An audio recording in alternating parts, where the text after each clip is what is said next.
ایک بہت ہی خوبصورت خاتون تھی، اپنے بیٹے کو پاس کے مدرسے میں اردو سیکھنے کے لیے بھرتی کروائی۔ اردو پڑھانے والا مولانا اس عورت کی خوبصورتی کے بارے میں جانتا تھا۔ چھٹی کے وقت مولانا نے اس کے بیٹے سے کہا، اپنی امی کو میرا سلام کہنا۔ بیٹے نے آ کر ماں کو کہہ دیا کہ مولانا صاحب آپ کو سلام بھیجا ہے۔ خاتون نے بھی بیٹے کے ہاتھوں سلام کا جواب سلام بھیج کر دے دیا۔ یہ سلسلہ ہفتے بھر چلا۔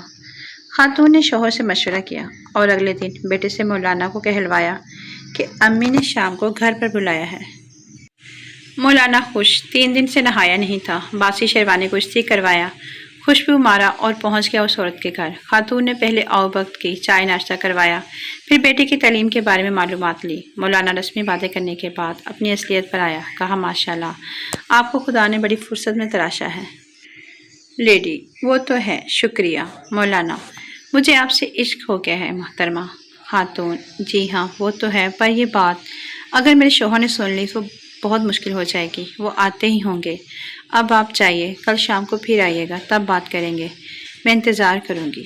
مولانا چلنے کو ہوا ہی تھا کہ باہر سے اس خاتون کے شوہر کی آواز آئی، کون گھر میں گھسا ہے حرام خور؟ مولانا گھبرایا، میں چھپ جاؤں؟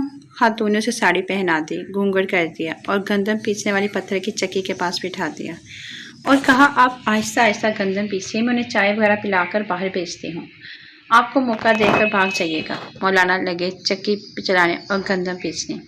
شوہر داخل ہوئے اور پوچھا کہ کون عورت ہے؟ خاتون: پڑوس میں نئے کرایہ دار آئے ہیں، ان کی بیوی ہے، گندم پیسنے آئی ہے۔ شوہر اور بیوی بہت دیر تک ہنسی مذاق اور باتیں کرتے رہے۔ 1 گھنٹے بعد شوہر نے کہا، میں ذرا کونے کی دکان سے پان کھا کر آتا ہوں، اور باہر نکل گیا۔ 1 گھنٹے تک گندم پیستے پیستے پسینے میں شرابو مولانا نے ساڑی اتار کے پھینکی اور آنن فانن میں وہن سے سر پٹ کے بھاگ لیے۔ 15 دن بعد عورت کے بیٹے نے مدرسے میں مولانا سے کہا، ماں نے آپ کو سلام بھیجا ہے۔ مولانا گرجے، حرام خورو، آٹا ختم ہو گیا ہوگا۔